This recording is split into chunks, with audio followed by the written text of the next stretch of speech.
وہ اسلام آباد کی ایک گرم مرطوب صبح تھی۔ 15 جولائی 2017 اور ہفتے کا دن۔ ہماری تاریخ کی سب سے طاقتور اور خونخوار JIT نے وزیر اعظم کی بیٹی مریم نواز شریف کو پاناما تحقیقات کے حوالے سے طلب کر رکھا تھا۔ مجھے رات کو مریم کا فون آیا، انکل آپ نے صبح 9 بجے آنا ہے، میری پیشی ہے۔ وزیر اعظم ہاؤس کے رہائشی حصے کے ڈرائنگ روم میں چھوٹی سی محفل جمی تھی۔ وزیر اعظم نواز شریف کے چہرے پر نامطلوب موسموں کی سنولاہٹ بکھری ہوئی تھی۔ ذرا دیر بعد مریم بھی آ گئی، روایتی مسکراہٹ کے ساتھ حشاش بشاش، سب سے گرم جوشی سے ملی۔ طے پایا تھا کہ وہ پیشی کے بعد میڈیا سے بات بھی کرے گی۔ مریم نے ایک رائٹنگ پیڈ سنبھالا اور نوٹس لینے لگی۔ پریس سے اس کے پہلے باضابطہ مکالمے کے بنیادی نکات کا کلیدی جملہ تھا، مجھے اپنے باپ کی کمزوری سمجھنے والے غلطی پر ہیں، انشاءاللہ میں اپنے والد کی طاقت بن کر دکھاؤں گی۔ جانے لگی تو بیگم کلثوم نواز قرآن مجید اٹھا لائیں، بیٹی پر اس کا سایہ کیا۔ بیگم صاحبہ کی آنکھوں میں شبنم سی جھلکنے لگی تھی۔ مریم ہنستی مسکراتی گاڑی کی فرنٹ سیٹ پر بیٹھ گئی جو اس کا بھائی چلا رہا تھا۔ گاڑی پوسٹ سے نکل گئی تو ہم سب ہولے ہولے قدم اٹھاتے ڈرائنگ روم کی طرف چل پڑے۔ میں نے میاں صاحب سے کہا، مجھے لگتا ہے آج -1 کرنے والوں نے +1 کر دیا ہے۔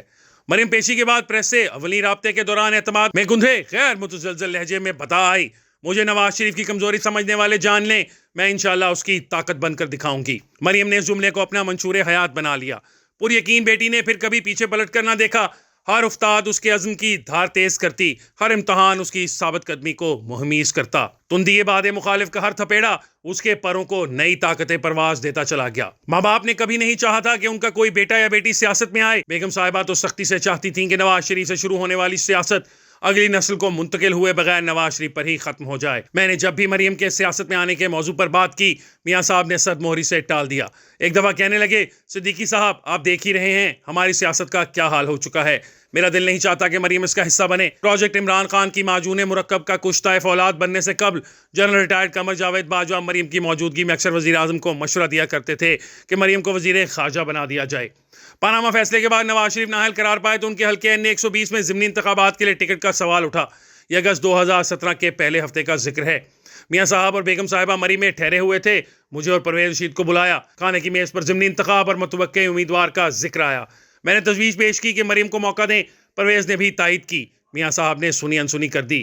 بعد ازاں یہ ٹکٹ بیگم کلثوم نواز کو دے دیا گیا۔ اقبال نے کہا تھا کہ فطرت خود بخود کرتی ہے لالے کی ہنا بندی۔ کیا عجیب اتفاق ہے کہ اسی ماں کی شدید عدالت اور اسی باپ کی سیاسی نااہلیت بیٹی کو گھر سے نکال کر خارزار سیاست میں لے آئی۔ بیگم صاحبہ انتخابی مہم چلائے بغیر علاج کے لیے لندن چلی گئیں تو یہ بار گراں مریم کے کندھوں پر آ گیا۔ اس نے کمال ہمت اور ہنرمندی سے والدہ کی انتخابی مہم چلائی۔ یہ کرشمہ ساز بارگاہوں کی کرشمہ سامانیوں کا عہد تھا۔ مریم کے سامنے پہاڑ کھڑے کر دیے گئے، لیکن وہ عملی سیاست کے پہلے کٹھن امتحان میں سرخرو ٹھہری۔ جولائی 2019 میں احتساب عدالت نے سزائیں سنائیں تو مریم اپنے والد کے ہمراہ لندن میں تھی۔ بیگم کلثوم نواز کینسر کے موذی مرض سے فیصلہ کن جنگ لڑ رہی تھیں۔ ڈاکٹرز مایوس ہو چکے تھے۔ میاں صاحب کے بلانے پر جب میں لندن پہنچا تو ہسپتال کے چھوٹے سے کمرے میں خاندان کے 5-6 لوگ چپ چاپ بیٹھے تھے۔ فضا میں موت کی بوباس رچی تھی۔ میاں صاحب نے موضوع کشائی کرتے ہوئے پوچھا، ان حالات میں کیا کرنا چاہیے؟ کلثوم کو اس حال میں کیسے چھوڑ جائیں؟ سب کی رائے پر بجا طور پر جذباتیت کا غلبہ تھا۔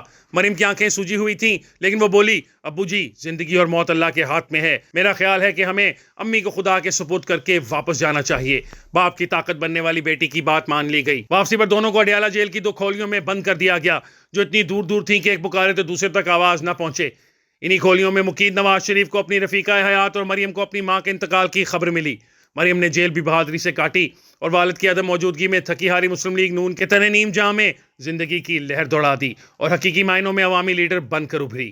حفیظ جالندھری نے کہا تھا، حفیظ اہل زباں کب مانتے تھے، بڑے زوروں سے منوایا گیا ہوں۔ نواز شریف کی بیٹی ہونا بجا، لیکن مریم موروثیت کے دبیز مخملی قالین پر چلتی ہوئی پاکستان کی پہلی خاتون وزیر اعلیٰ نہیں بنی۔ اسے گھنے دلدلی جنگل کی خاردار جھاڑیوں سے راستہ بنانے کے لیے بڑے جتن کرنا پڑے ہیں۔ تاہم اسے پاناما JIT کو نہیں بھولنا چاہیے جس نے اس کی سیاسی تاج پوشی کی۔ 2 سالہ محنت کی دہائی دینے والوں کی ریاضت کو نہیں بھولنا چاہیے جنہوں نے -1 کرتے ہوئے +1 کر دیا۔ نیب کے مقدموں، سینکڑوں عدالتی پیشیوں اور کال کوٹھیوں کا اہتمام کرنے والوں کو نہیں بھولنا چاہیے جنہوں نے اس کشتے سیاست میں استقامت کے بیج بوئے۔ عمران خان کی پہم سنگزنی کو نہیں بھولنا چاہیے جس نے کمینگا کے زہر آلود تیروں کا رخ اس کی طرف موڑ کر اس کا قد بالا کیا۔ تحریک انصاف کی سپاہ دشنام کو نہیں بھولنا چاہیے جس کی حیا باختہ گالیوں نے اسے اپوزیشن کی توانا علامت بنا دیا۔ اور سب سے بڑھ کر پارٹی کے ان انکلز کے احسان کو نہیں بھولنا چاہیے جنہوں نے اسے بہت بڑا بنا دیا۔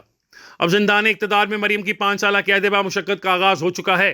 یہ اس کی زندگی کا سب سے کڑا امتحان ہے۔ پنجاب کے 13 کروڑ عوام کی فل کورٹ اس کے کار جہاں بانی کے ہر پہلو کا جائزہ لے رہی ہے۔ اللہ اسے سرخرو فرمائے۔ JIT کی کوئی 6.5 برس بعد 26 فروری 2024 کی خوشگوار سی شام مریم وزارت اعلیٰ کا حلف لے کر جھکتے ہوئے اپنے والد سے ملی اور پیشانی پر بوسہ دیا۔ ایسا ہی بوسہ اس نے 15 جولائی 2017 کو JIT پیشی پر جاتے ہوئے دیا تھا۔ میں نے دیکھا کہ میاں صاحب کے چہرے پر آج بھی بشاشت کی شفق نہ تھی۔ میری آنکھوں میں 6.5 سال پہلے والا منظر جاگ اٹھا۔ بیگم کلثوم نواز اپنی بیٹی پر قرآن کریم کا سایہ کیے کھڑی تھیں۔ لمحہ بھر کے لیے میرے دماغ میں ایک بے ربط سے خیال کا کوندا لپکا۔ نواز اور مریم کو معدوم کرنے والی لشکر گاہوں اور عدل گاہوں کے سوختہ بخت کردار اس وقت کہاں بیٹھے اپنے زخم چاٹ رہے ہوں گے۔